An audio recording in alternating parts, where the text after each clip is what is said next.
नमस्कार, जय जवान जय किसान न्यूज 24 में आपका स्वागत है। आइए नजर डालते हैं आज की खास खबर पर। जिला इटावा में गया प्रसाद इंटर कॉलेज छिमारा पर स्थित है। प्रिंसिपल जी पिछले कई साल से शिक्षा के क्षेत्र में जुड़े हुए हैं। प्रबंधक और प्रिंसिपल जी ने बताया कि कोरोना काल के समय में भी ऑनलाइन लगवा रहे थे क्लासेस। प्रबंधक जी ने कहा कि शिक्षा उस शेरनी का दूध है जो पिएगा वो दहाड़ेगा। प्रबंधक जी ने कहा कि अपने जीवन में सिर्फ शिक्षा को आगे बढ़ाने के लिए हमने ये कदम उठाया है। उन्होंने कहा कि कोरोना के बाद से स्कूल में लगवा रहे हैं एक्स्ट्रा क्लासेस। देखिए जिला इटावा से संपादक कुमार गौरव के साथ मोहित राजपूत की एक खास रिपोर्ट।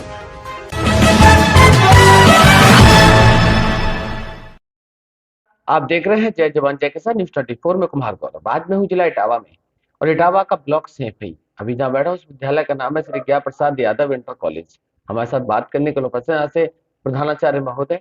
बात करने और जानने का प्रयास करता हूँ क्योंकि पिछले 2 साल कोविड का समय रहा। कोविड के बाद एक बार नई शुरुआत हुई है। जानने का प्रयास ये भी करता हूँ कोविड के समय क्या क्या चैलेंजेस रहे, बच्चों में क्या क्या चेंजेस आए हैं, एजुकेशन का जो भी गैप रहा उसको संस्था कैसे रिकवर कर रही है, फाइनेंशियली क्या क्या क्राइसिस रही। ऐसे बहुत सारे मुद्दों पे बात करने के लिए उपस्थित है। प्रिंसिपल साहब, सबसे पहले तो आपका स्वागत है। नमस्कार। 2 साल कोविड का समय रहा, कोविड के बाद एक बार नई शुरुआत, कैसी रही 2 साल? देखिए, जिस समय लॉकडाउन लगा हुआ था, ये इस चीज़ का हम लोगों को आभास नहीं था कि अचानक से यूँ लॉकडाउन लग जाएगा।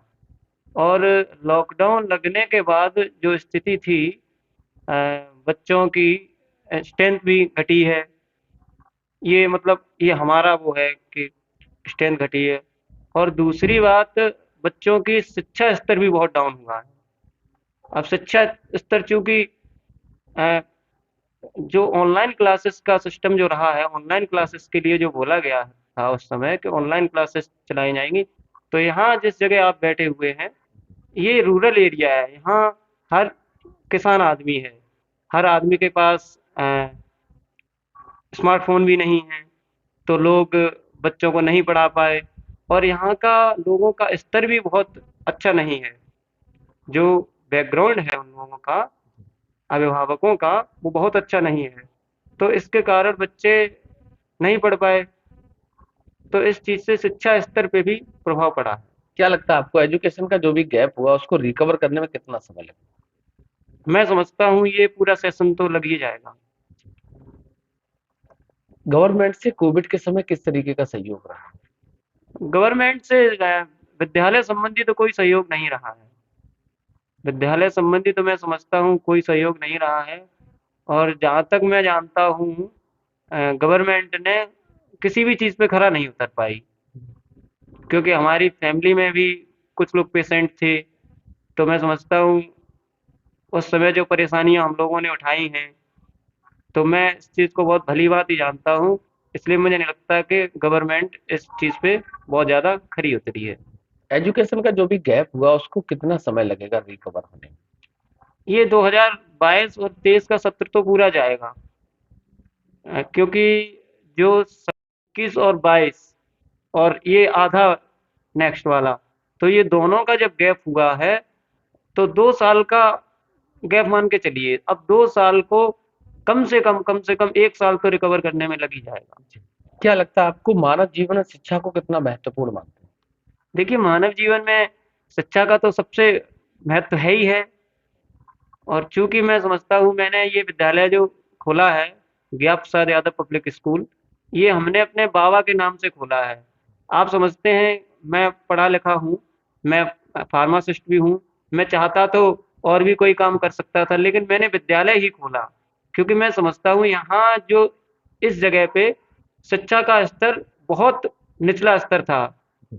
देखिए, मैं इस चीज़ को राजनीति से नहीं जोड़ रहा हूँ, लेकिन इस क्षेत्र में ये वास्तविकता है कि माननीय मुलायम सिंह जी ने, जब से माननीय मुलायम सिंह जी जब इस क्षेत्र में आए हैं, तो शिक्षा का स्तर कहीं ना कहीं बढ़ा हुआ है। क्योंकि जो हमसे ऊपर की जो हमारी पीढ़ी है, हमारे पिताजी हैं, हमारे बाबा जी हैं, तो उन लोगों ने शिक्षा पे बहुत ज़्यादा ऊपर नहीं बढ़ पाए हैं। लेकिन जो हमारी पीढ़ी है, उस चीज़ में हम लोगों को नेताजी का सानिध्य प्राप्त हुआ है, माननीय शिवपाल सिंह यादव जी का सानिध्य प्राप्त हुआ है। तो इस चीज़ से कहीं न कहीं मैं समझता हूँ इस क्षेत्र में उन लोगों का काफ़ी शिक्षा को स्तर उठाने के लिए काफ़ी योगदान रहा। जी। पेरेंट्स से क्या कहना चाहते हैं? अभिभावकों से कहना चाहते हैं कि भई ज़्यादा से ज़्यादा अपने बच्चों पे ध्यान दें और बाकी चीज़ों को महत्वता ना देते हुए बच्चों की पढ़ाई पे ज़्यादा ध्यान दें। बाकी चीज़ें तो खर्चे जो होते हैं, वो तो किए ही जाते हैं, लेकिन हमारे यहाँ के अभिभावक हैं, बाकी चीज़ों पे अभी खर्चे पे फ़ोकस कर रहे हैं, लेकिन बच्चों की पढ़ाई पे फ़ोकस नहीं कर रहे हैं। लेकिन हम आपके माध्यम से, आपके चैनल के माध्यम से अपने अभिभावकों को ही नहीं बल्कि समुचे क्षेत्र को हम ये अवगत कराना चाहेंगे कि भई सबसे महत्वपूर्ण इस समय में शिक्षा है और शिक्षा के लिए बच्चों के लिए खर्च करें, ना कि बाकी चीज़ों पे। जी। आखिरी सवाल आपसे, नववर्ष का पर्व आ रहा है। विद्यालय परिवार की तरफ से विद्यालय परिवार जो भी शिक्षक हैं उनको, अभिभावकों को, क्षेत्रवासियों को, प्रदेशवासियों को क्या शुभकामना देना चाहते नववर्ष की बहुत-बहुत शुभकामनाएँ सारे क्षेत्रवासियों को और मैं समझता हूँ आने वाला वर्ष सबके लिए शुभ हो, मंगलमय हो। हैं? बहुत बहुत धन्यवाद बात करने के लिए। हमारे साथ है संस्था के प्रधानाचार्य महोदय, बहुत बारीकी से बताया कोविड के समय क्या क्या परेशानियां, क्या क्या चैलेंजेस रहे। हमें आशा है, उम्मीद है कि जिस तरीके से कोविड के समय जो भी एजुकेशन का गैप रहा है उसको जल्द से जल्द संस्था रिकवर कर लेगी। पल पल की खबरों को देखने के लिए चैनल को लाइक, सब्सक्राइब और शेयर जरूर करें।